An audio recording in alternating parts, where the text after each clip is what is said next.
Jesus wept. And that brings us to one of the headline films of the Yay. entire weekend, the climax of the weekend, if you will. It's Gaspar Noé's Climax, which has divided audience. It's divided this room. And it has divided this room. We all Oh have dear. Oh gosh. Quickly, everyone. It's like Brexit all over again. But I'm going to let Greg start because Greg really loves this Yeah, film. So I'm going to let him lead. Okay. It's very, very interesting. Before I talk about the film itself, it's very, very interesting because on social media afterwards, you really, really can tell who's seen a Gaspar Noe film before and who hasn't seen a Gaspar Noe film before. Because the ones who haven't, I tend to be the ones who are like, what the fuck was that?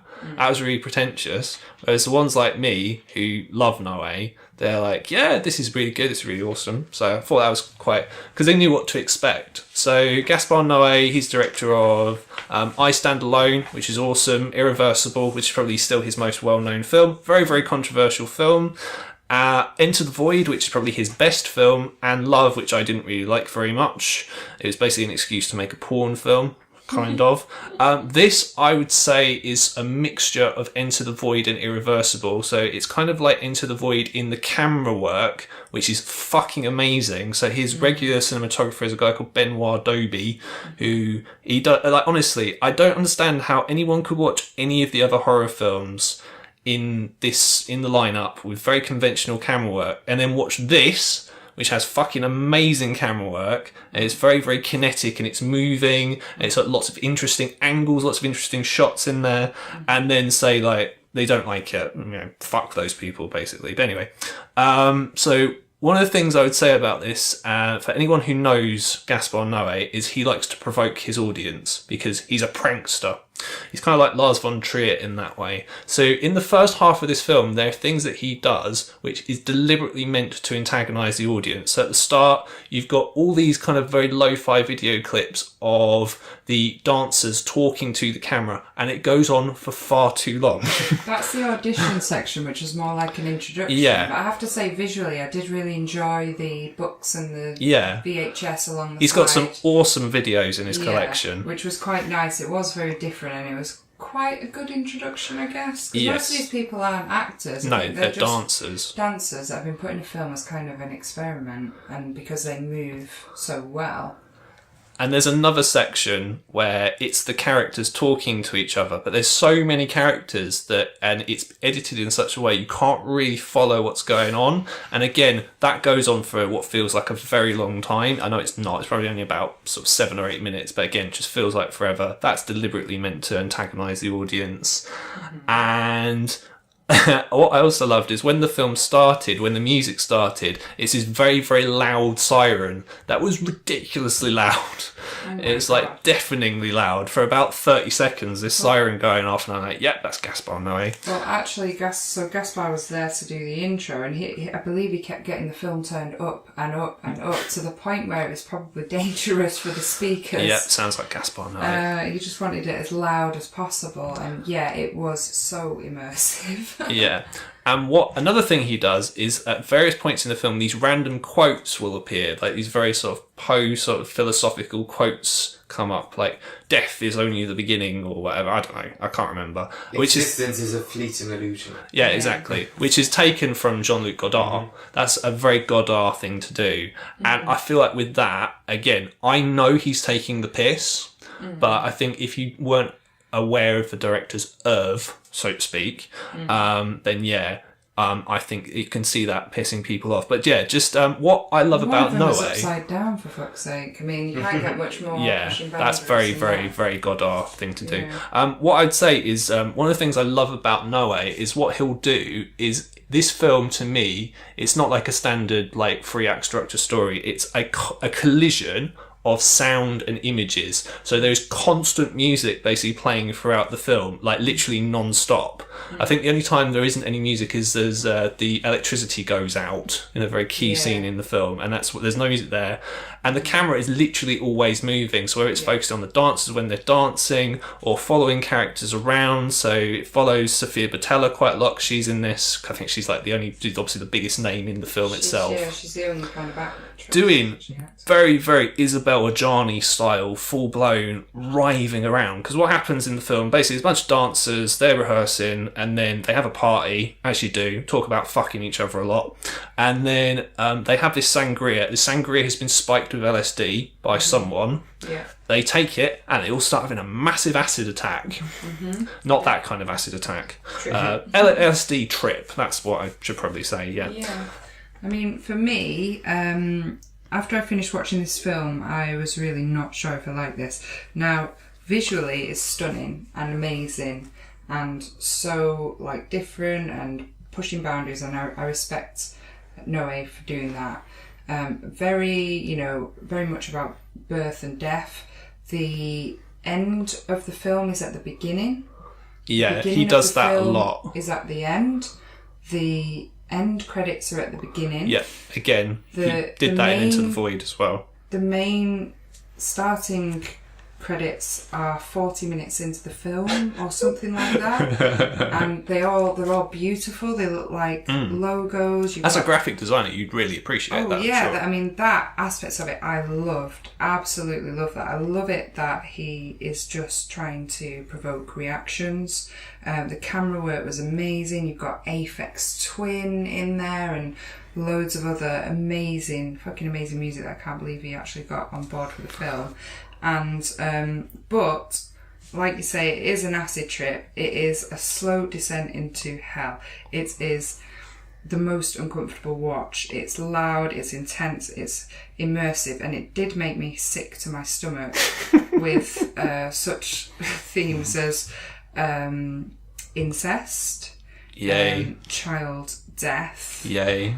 It's a very stressful watch. Not something that I feel I could watch again, but in terms of what he's doing, I really like it because, I mean, he was there in person and he just seems like he's batshit fucking crazy to me. Oh, yeah. He was filming the audience watching the film. And That's what I mean about being a provocateur. Yeah, he's absolutely. Like, he comes across as really, like, not kind of a very loud and bold person. No. He's quite introvert, but he takes great pleasure in watching people being kind of provoked by his film. So he was filming people watching it, and again he had this volume that is just I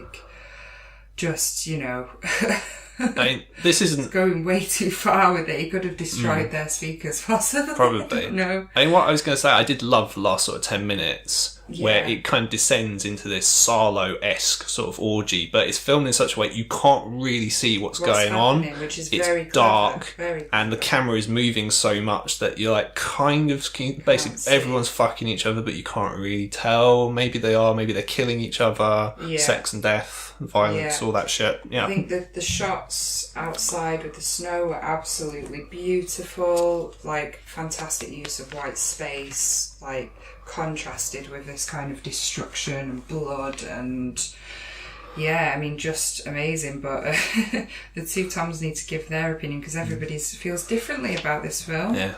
I was just wondering so clearly you are giving him a bit of a pass in a way, Greg, because you're clearly a fan. Where do you think, like, okay, so you're saying, oh, well, he does these things, but, people who've seen his other films, you know what he's doing, but how far can that be took in terms of, like, objectively reviewing the film? Like, okay, do you think that if this was from another director, you wouldn't have liked it as much because you were prepared for what was going to happen? I would appreciate the camera work because the camera work is so good. And I mean, so that in and of itself, so just the fluidity of the camera, the way it's following the characters, so the camera is very close to them as they go around. It's really dark. It does go to places like what Ria's already mentioned, i.e. incest and child death and things like that, which again I can kind of appreciate that. More the extra bits in the first half of the film, I think. I think if you kind of know what to expect, then you can kind of take it for what it is, and like the excesses in the second half as well. It's the same like with Von Trier, because Von Trier is in the same way that he's a prankster, so he'll do things that he knows will piss the audience off. If it was an unknown director, then you obviously don't have that cachet, although Noe in his first full-length film did have an actual warning about 10 minutes from the end of the film. Basically it's like, you have 1 minute to leave the cinema, things are about to get really fucked up, and things like that, which I thought was an awesome gimmick, very William Castle-esque. Okay, I just want to talk briefly about... Okay, I want to talk about the conversation about this film, not just in this room, Yes. but online, and the advertising for this film, because, okay, in the guide itself, people at home, I'm looking at the description of the film, and then there's an advert for the film, and the advert for the film has, you despise life stand alone, you hated irreversible, you loathe enter the void, you curse love, now try Climax. Basically, they want you to hate it. Yeah, It's the idea. And I'm just like, I just wonder this whole... He won Director's Fortnight at Cannes for this this kind film, of- and he was disappointed. This kind of prankster thing, I mean, is it clever to be an arsehole? I mean, basically, if you're saying, oh, he's trying to fuck with the audience, so if you don't like it, that's genius. I'm like, well, it's very easy to fuck with people. Like, to use an example, Sacha Baron Cohen with his show at the moment, This is America, he's fucking with idiots. So, and I don't know whether that's clever anymore. I don't know whether being a prankster is enough. It's this whole no press is bad press thing, isn't it? And in terms of people who say this is pretentious, they're wrong, they don't understand. I mean, the Variety said of this film, and this is in the guide, it's famed, directed by the Marquis de Sade with a steady cam. That's pretentious. That's not Gaspar Noe being pretentious. That's the culture surrounding this. How is this fame meets the Marquis de Sade? It's just people taking things that sound clever and sticking it together. Blame whoever wrote that. I think it's a shame. I think it's a shame that they feel the need to try and push you into not liking the film. Because when I watched the film, I didn't get it at first, and I had a conversation with you afterwards, and you explained the whole he fucks with the audience, and I was like, isn't that a bit lazy? And you explained, well, actually, it's and you argued a very good case, and I'm a lot more on board with it now than I was at the time. But I think the best things about this film, and it's already been discussed, it's, as you said, Ria, it's that descent into hell as the film. And Greg, as you said, it's a mixture of, I was going to say sound, but noise and action. Yeah. And the camera work. When things start to go deeper and darker and darker and darker, you start to lose focus over which body is which body, and it gets really intense and stressful. And I just wish that people would sell the film on its own merits, rather than, hey, the arsehole's done it again, he's pissed you off. It's a good film without all that extra baggage for me. Yeah, and I don't like being pushed into, if you don't like this film, it's because you don't understand. Which seems to be a lot of the dividedness in the community is between people who go, I think it's pretentious, and people who think, well, you just don't get it because he's deliberately trying to fuck with you. The film is good on its own. The second half I preferred, because that's when he's shown off his artistic skill, his flair. He's shown in the second half, I can direct a movie. Yeah. The first half is him pranking you. Yeah. And so I prefer the director to the prankster. I So do that's why too. I'm kind of on the fence with this, And he's right to put, it's basically the darkest forms of human behaviour. There's nothing darker than that. And it's just all the grimmest things that you can think possible. Yeah. There's nothing that is real, there's nothing darker than that. What humans are capable of. Mm-hmm. It never ceases to amaze me when they put things like that in a film versus something supernatural, which may never occur. Yeah, I mean, it's It could disturbing. happen. It's so disturbing. It sounds like you're kind of saying you want the class clown to just stop being the class clown and actually show a bit more the ability that he To has. me, he has the ability without needing to do that. Yeah, he definitely plays on that, and maybe that's what the media demands of him, and maybe that's what his agent tells him. Yeah, to I mean, do. I don't think that's him. Like I said, I think that's the culture surrounding him. And maybe that's how they're saying this is how you sell yourself. But he may, in his own career, get to a point where he's getting a little bit tired of that. I don't know. What I was going to say, just as a maybe final point on this, because this is really fun. How many Gaspar Noe films has everyone seen? I mean, because I've seen all 5 of those films I haven't in seen that any. This was advert. the first. Okay. I've seen 2 Irreversible in this one. Okay. I've actually seen none. Oh wow. I've heard of all of them for their infamy. Yeah. You've completely non-sold me on this film. It sounds like some sort of almost torturous thing that I'd have to wade through. I understand the artistic merit of it, but it certainly doesn't sound like something that I'd have to be in the right mindset to actually sit down. Similar to Irreversible, I've heard a lot about it, but I can't imagine many times that I'm going to think, ooh, I think I'm in the right mood for Irreversible now. I might watch it after this show. And I have to say, on IMAX, holy crap, that was intense. The biggest screen possible, with the loudest sound possible, and one of the most offensive films of the weekend. Oh, it's not possible. offensive, come on. No. It is. The comparison with Salo, as you said, Salo is another classic one where it's horrible. It's horrible, but it's good because it really... That's what it's trying to do. Resonates, yeah. You know. That's one of Noe's favourite films, incidentally. And I'm not surprised. And you can see and 2001: A Space Odyssey. And you can see it in there.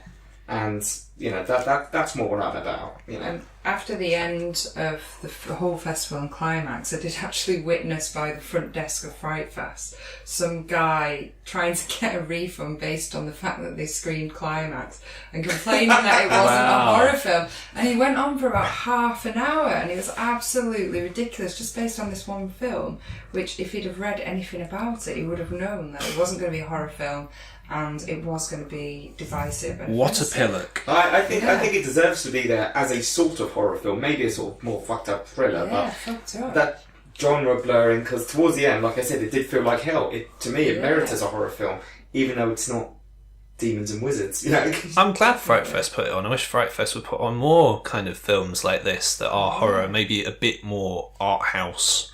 Like, they don't all have to go to the London Film Festival. Yeah. This got people talking, it created a buzz. Good. Which is what That's you want. the point. Yeah. Fantastic.